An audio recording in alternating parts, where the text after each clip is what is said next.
नमस्ते sir. Sir, आपने आज बताया कि हम बहुत अलग अलग केंद्रों से यानी अनंत केंद्रों से ऑपरेट करता है।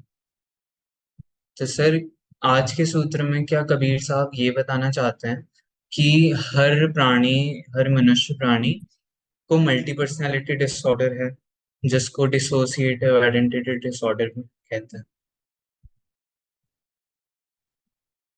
तो सर, जैसे साइकोलॉजिस्ट इसको ऐसे समझते हैं कि अलग अलग एक पर्सन के अंदर अलग अलग पर्सनैलिटीज हैं। तो साइकोलॉजिस्ट ट्राई करते हैं कि इसको कंसोलिडेट कर दें एज अ थेरेपी और एक ही पर्सनैलिटी पे ला दें। तो जैसे इसकी अलग अलग रेंजेस भी होती हैं कि एक नॉर्मल पर्सन में तो ये होता ही है, बट वो उस लेवल पे नहीं होता जितना एक डिसऑर्डर, एक मेंटल पेशेंट में होता है। वो याददाश्त भी भूल जाते हैं एंड ऑल। लेकिन नॉर्मल पर्सन में ही बहुत लिमिटेड होता है। तो क्या कबीर साहब और अध्यात्म इसी बात को कंसोलिडेट करता है और जिसे हम वननेस कहते हैं वहां पे लाता है? वही है, बिल्कुल वही है। एकदम वही है। उस दिन आप लोग लिख रहे थे ना, निदा फाजली।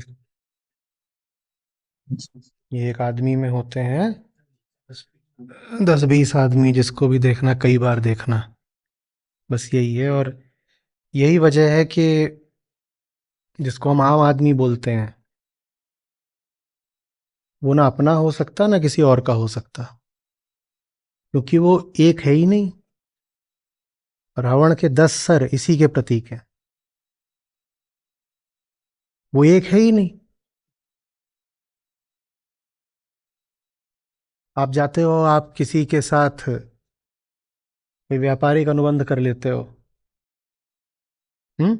वो उसमें कहीं से कोई खेद खोज करके आपको धोखा दे देता है। ये कैसे हो गया? अभी कल तो उसने आपके साथ एग्रीमेंट साइन करा था, आज उसने आपको धोखा दे दिया। कोई कुछ अनहोनी नहीं हुई है। जिससे आपने एग्रीमेंट साइन करा था उसने नहीं दिया है धोखा, कोई किसी और ने दे दिया। आप स्थूल आंखों से देखते हो तो आप देह पर चलते हो, आप कहते हो एक ही तो आदमी है, वही तो देह है। वो देह वही है, आदमी दूसरा है। यही वजह है कि रिश्ते कभी तनाव से आजाद हो ही नहीं सकते, कभी नहीं हो सकते। खासकर जो स्त्री पुरुष संबंध होते हैं। क्योंकि वो संबंध आपने बनाया होता है, वो आपको जन्म से नहीं मिला होता। आपने जिससे बनाया होता है, आपने उससे कुछ उम्मीद रख के बनाया होता है, वो एक आदमी होता है। दोपहर में जिसके साथ दस्तखत करे वो एक आदमी था, रात में साथ घर पहुंचे दूसरा निकला। फिर हम कहते हैं तो धोखा हो गया। हम्म। कईयों को तो पता भी नहीं चलता कि आदमी बदल गया है। कईयों को लगता है, जैसा आपने कहा कि रेंज होती है तो नॉर्मल है, थोड़ा बहुत तो बदलेगा ही। मैं कहता हूँ नॉर्मल कैसे है? क्या नॉर्मल है इसमें? सोचो वो पूरा बंदा ही बदल जाए। 6 फुट वाले से करी थी, घर पहुंचे वो 5.5 फुट का है, शक्ल भी दूसरी है, तो कहोगे ये तो नॉर्मल बात है। ब्याह किसी और से करा था, घर पहुंचे तो आदमी दूसरा निकला। सुबह सो के उठे तो तीसरा खड़ा हुआ है। ये नॉर्मल है कोई बात? पर हमारे रिश्तों में यही चलता है। जिसको वोट दिया था वो एक आदमी था, जो गद्दी पे बैठ गया वो दूसरा आदमी है। फिर हम कहते हैं कि ये अपने वादे नहीं पूरे कर रहा। भाई, जिसको वोट दिया वो एक आदमी था, ये बिल्कुल दूसरा आदमी है। तुम शरीर देख के धोखा खा रहे हो। तुमको लग रहा है वही बंदा है, वो है ही नहीं। और ये तो बात हुई किसी दूसरे की। ये बात लागू होती है हम पर भी। 7 बजे पोस्ट आएगी, आचार्य जी झुन्नू दिलो जान से तैयारी कर रहा है, आज तो परीक्षा फोड़ ही देगा। और फिर 11 बजे आएगी, आचार्य जी माफी, बिल्कुल परीक्षा से 1 मिनट पहले झुन्नू सो गया।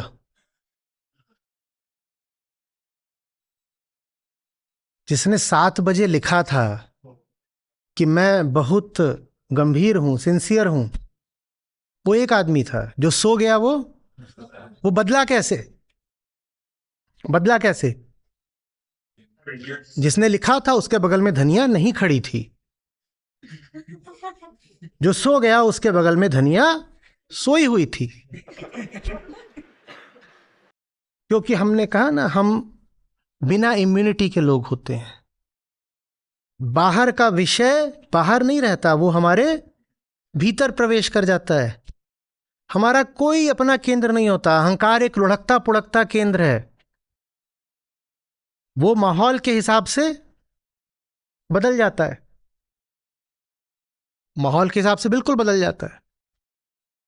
कोई है आसपास तो आप एक आदमी हो, वो नहीं है आसपास तो आप दूसरे आदमी हो। और एक आदमी के वादों को निभाने की दूसरे आदमी की कोई बाध्यता नहीं होती, या होती है?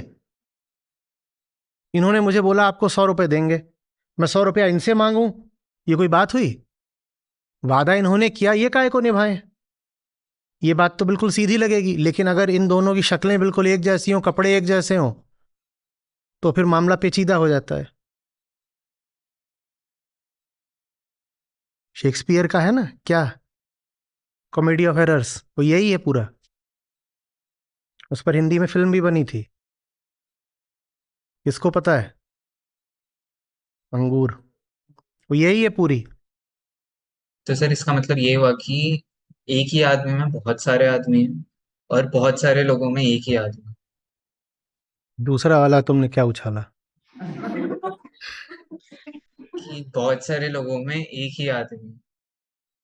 मतलब क्या है इसका? तो इसका मतलब जैसे अगर क्राउड है, एक पर्सन का क्राउड है, वो ऑपरेट दिखा ऐसे रहे हैं कि वो एक ही केंद्र से कर रहा है, लेकिन एक्चुअली में अगर एक पर्सन को पकड़ा जाए तो मल्टीपल स्पेयर में। ये ठीक है। दूसरा वाला क्या है कि बहुत सारे लोगों में एक ही आदमी है? सिर्फ बहुत सारे लोगों में एक ही जो वृत्ति है वो काम करता है। तो आदमी नहीं है, वो वृत्ति है। तो बहुत सारे लोगों में जो साझी बात होती है वो होती है अज्ञान, और उस पे बनते हैं जबरदस्त रिश्ते। जबरदस्त रिश्ते। ये फेविकॉल का मजबूत जोड़ है, टूटेगा नहीं। इसकी कोरोलरी क्या है? इस बात का निष्कर्ष क्या है? समझो, बहुत खतरनाक है। अज्ञान और अज्ञान का जो रिश्ता होता है वो बहुत जबरदस्त होता है ना? चोर और चोर का बहुत जबरदस्त रिश्ता होता है। जी। अब पुलिस वाले को शायद घूस दे करके कोई वहां से थाने के भीतर की बात उगलवा सकते हो। चोरों के दल को तोड़ना ज्यादा मुश्किल होता है। उनकी आपस की बड़ी एक ब्रो कोड होता है उनमें। जी। अज्ञान और अज्ञान का जबरदस्त रिश्ता होता है। इसीलिए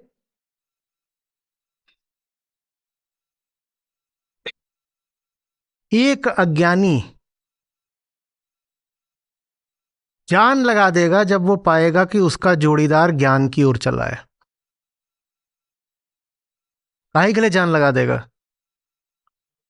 उसे रोकने के लिए। क्योंकि उस रिश्ते का फेविकॉल ही क्या है? अज्ञान। जोड़ी में से एक अगर चल गया ज्ञान की ओर तो दिक्कत हो जाएगी। तो इसीलिए जैसे ही कोई ज्ञान की ओर चलता है, यही देखा जाता है कि उसका जोड़ीदार बिल्कुल एकदम रुआंसा हो जाता है, जान देने को तैयार हो जाता है। क्योंकि फेविकॉल ही क्या था?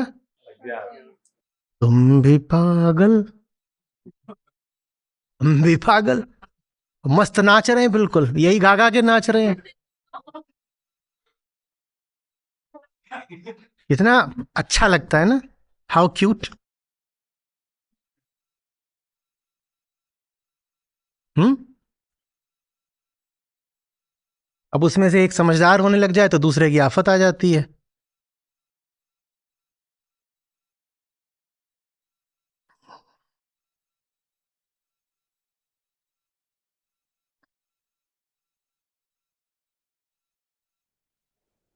सर एक छोटा सा प्रश्न था इसे को। सर जब हम बात करते हैं साइंस की, तब वो भौतिक संसार को देखते हैं, लेकिन हम जब अध्यात्म को पढ़ रहे हैं तब हम यही देख रहे हैं कि ये सब तो केमिकल है हमारे अंदर ही, जो कि हम रिएक्ट भी कर रहे हैं, तो वो भी केमिकल रिलेशन की वजह से। दूसरा, जब हम स्पिरिचुअलिटी पे आते हैं, तो वो साइंस प्लस ईगो नॉलेज यानी अहम की नॉलेज पे आता है। तो सर, जो साइकोलॉजी होती है वो भी तो कहीं ना कहीं माइंड पे बात करती है। तो स्पिरिचुअलिटी और साइकोलॉजी में वो भेद कहाँ पे आता है जब ये दोनों अलग हो जाते हैं, या फिर ये अलग है ही नहीं, दोनों एक ही बात करते हैं? प्रेम, अध्यात्म मुक्ति के प्रति प्रेम से पैदा होता है। साइकोलॉजी विज्ञान है, साइकोलॉजी मन को वैसे ही देखती है जैसे इसको देखा जाता है। साइकोलॉजी सब्जेक्टिव नहीं है, और एक अर्थ में पूरा अध्यात्म सब्जेक्टिव है। कैसे सब्जेक्टिव है कि वो सब्जेक्ट को ही तो लिबरेट करना चाहता है ना। मुक्ति किसको चाहिए? इसको चाहिए। तो अध्यात्म उठता है इसकी पीड़ा से द्रवित होकर, और इसकी मुक्ति के लिए होता है। साइकोलॉजी में लिबरेशन जैसा कुछ नहीं होता। साइकोलॉजी में कभी सुना है liberation, the psychology of liberation? ऐसा तो साइकोलॉजी का कोई सब्जेक्टिव अंत नहीं है। Psychology is just an objective study of the mind. और अध्यात्म इतना ही नहीं कहता कि तुम्हें मन की प्रक्रियाओं का ज्ञान हो जाए। तुम्हें मन की प्रक्रियाओं का ज्ञान हो गया तो तुम साइकोलॉजी में पीएचडी भी हो सकते हो। लेकिन तुम्हें सारी प्रक्रियाओं का ज्ञान हो गया पर तुम मुक्त नहीं हुए, लिबरेट नहीं हुए, तो तुम अध्यात्म में फिसड्डी हो। वही काम करके तुम साइकोलॉजी में पीएचडी हो गए और अध्यात्म में फिसड्डी हो गए। मेंटल प्रोसेसेस अच्छे से तुमने जान लिए, सब कुछ पूरा, तुम क्या कहलाओगे साइकोलॉजी के? पीएचडी। लेकिन तुमने सिर्फ मेंटल प्रोसेसेस जान लिए, लेकिन मुक्ति के प्रति प्रेम नहीं है तुम में, तो अध्यात्म में तुम अभी भी फिसड्डी हो। इसीलिए कोई साइकोलॉजिस्ट प्रीत के गीत नहीं लिखता पाया गया, संतों ने लिखे हैं। प्रेम वास्तव में अध्यात्म के ही हिस्से की बात रही है।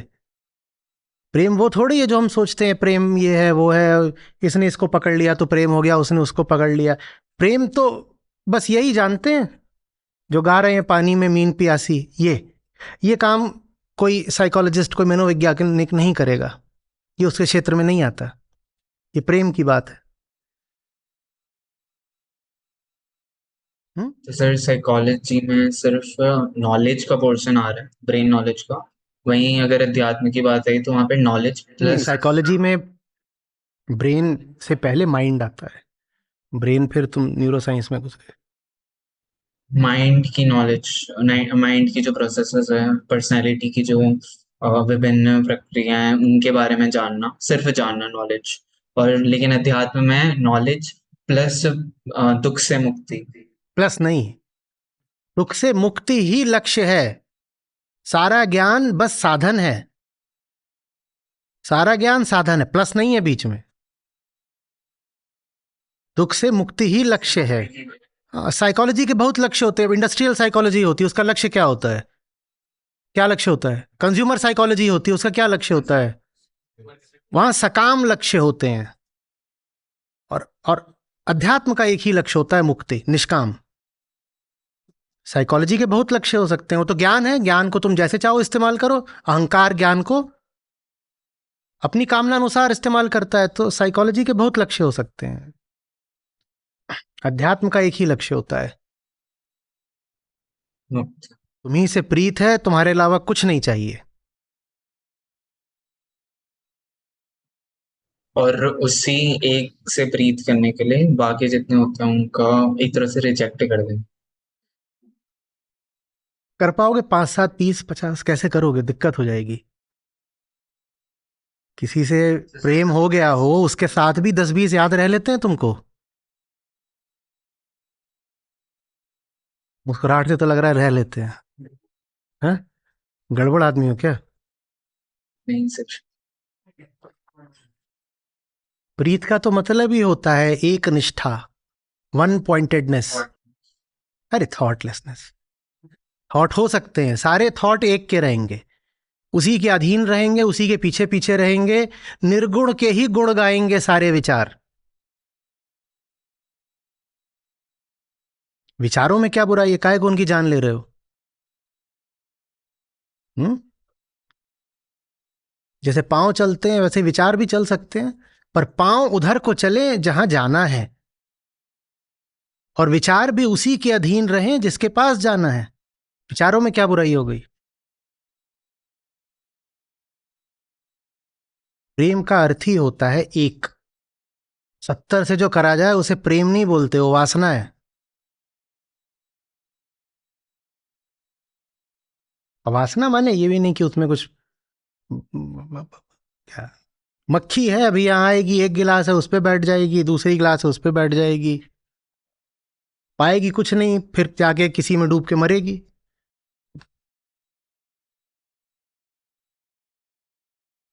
ये नहीं कि मैं इसमें आदमी औरत वाली नहीं बात कर रहा हूं कि 50 लोगों से आगे रिश्ता मत बनाओ।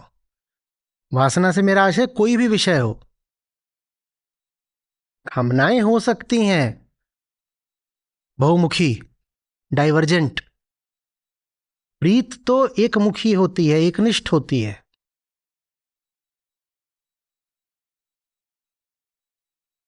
हाँ, उस एक के लिए अगर 50 कामनाएं पूरी करनी पड़े तो ठीक है, उसमें कोई दिक्कत नहीं है। एक से प्रीत है, वो प्रीत निभाने के लिए हो सकता है 50 कामनाएं पूरी करनी पड़े, ठीक। पर उन 50 कामनाओं के 50 अलग अलग केंद्र और लक्ष्य नहीं हो सकते। वो अगर 50 कामनाएं हैं भी तो उनका लक्ष्य एक ही है, एक से प्रीत निभाना।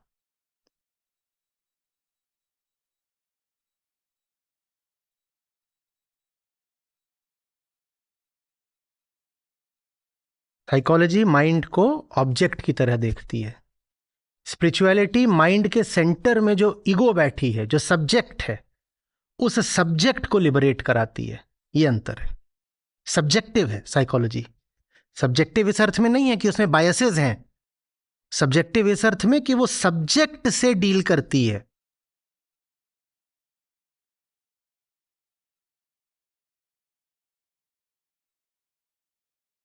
हम्म। सर साइकोलॉजी में हम माइंड को तो नाम दे देते हैं, बट वहीं पर अगर साइंस की बात आए तो जब हम अहम वृत्ति या फिर अहम की बात करें तब हम उसके लिए एक पर्टिकुलर नेम क्या दे सकते हैं? किसको? आम अहम वृत्ति को? वृत्ति या अहम, वो तो ईगो टेंडेंसी है। क्या नाम दो? इंस्टिंक्ट और ईगो टेंडेंसी एक ही। ईगो टेंडेंसी जो सबसे सटल चीज हो सकती है उसका नाम है। इंस्टिंक्ट तो मटेरियल होती है पूरे तरीके से। इंस्टिंक्ट तो जानवरों में भी होती है, सब में होती है। फाइट और फ्लाइट ये क्या होती है? जानवरों में होती है। इंस्टिंक्ट। मैटरनल इंस्टिंक्ट फीमेल्स में होती है, और जैसे मनुष्यों में होती है वैसे ही जानवरों में भी होती है। इन शब्दों से बचा करो। इंस्टिंक्ट, इंट्यूशन, ये सब इवोल्यूशनरी हैं। इनका आत्मा से, सच्चाई से कोई लेना देना नहीं है।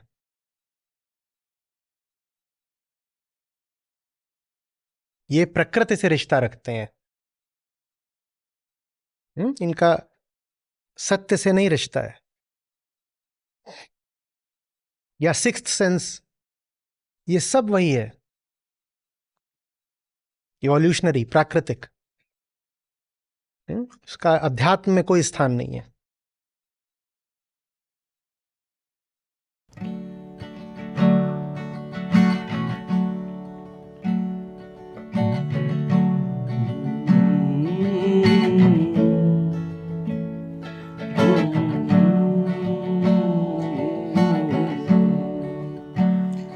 पानी में मीन प्यासी, मोहे सुन सुन आवे हासी। पानी में मीन प्यासी, मोहे सुन सुन आवे हासी। पानी में मीन प्यासी, मोहे सुन सुन आवे हासी।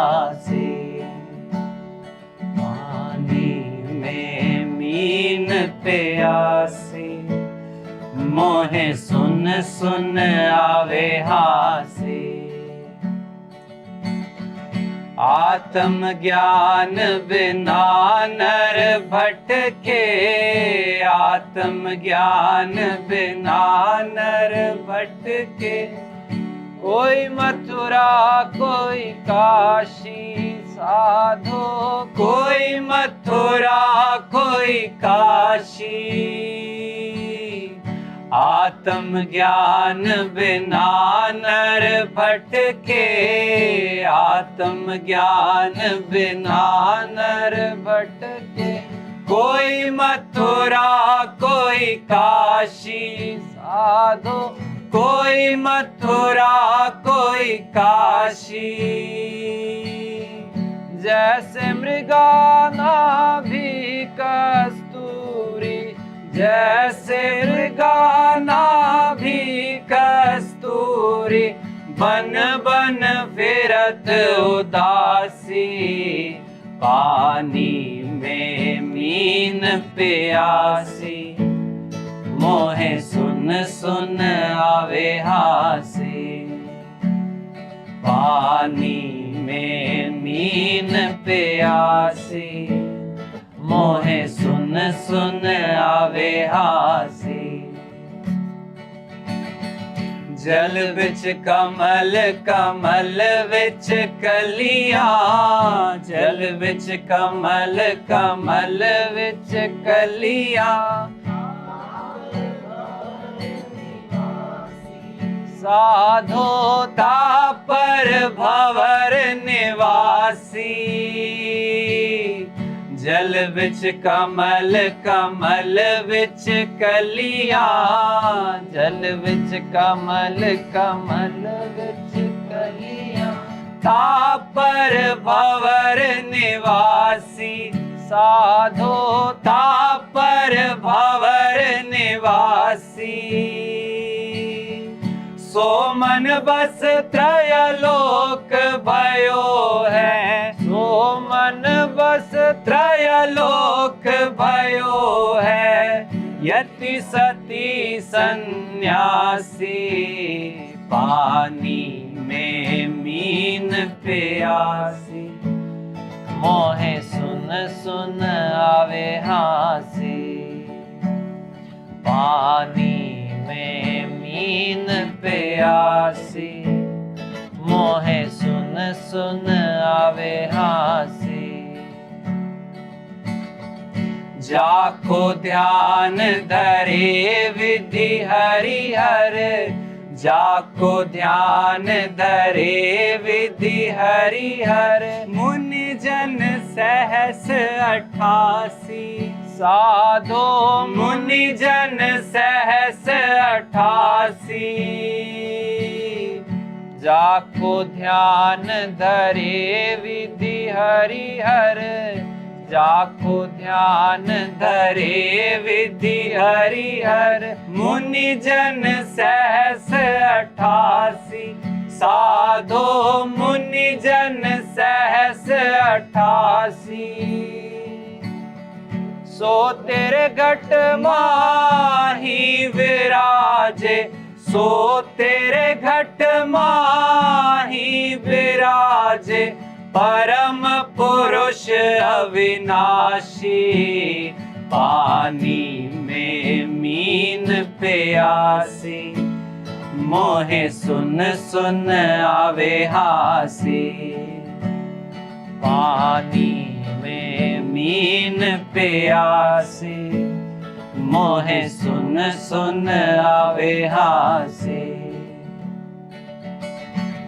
है हाजिर तो ही दूर दिखावे है हाजिर तो ही दूर दिखावे दूर की बात निराशी साधो दूर की बात निराशी है हाजिर तो ही दूर दिखावे है हाजिर तो ही दूर दिखावे दूर की बात निराशी साधो दूर की बात निराशी। कहे कबीर साहब सुनो भाई साधो, कहे साहब जी सुनो भाई साधो, गुरु बिना भरम न जासी, पानी में मीन प्यासी, मोहे सुन सुन आवे हासी, पानी में मीन प्यासी, मोहे सुन सुन आवे हासी।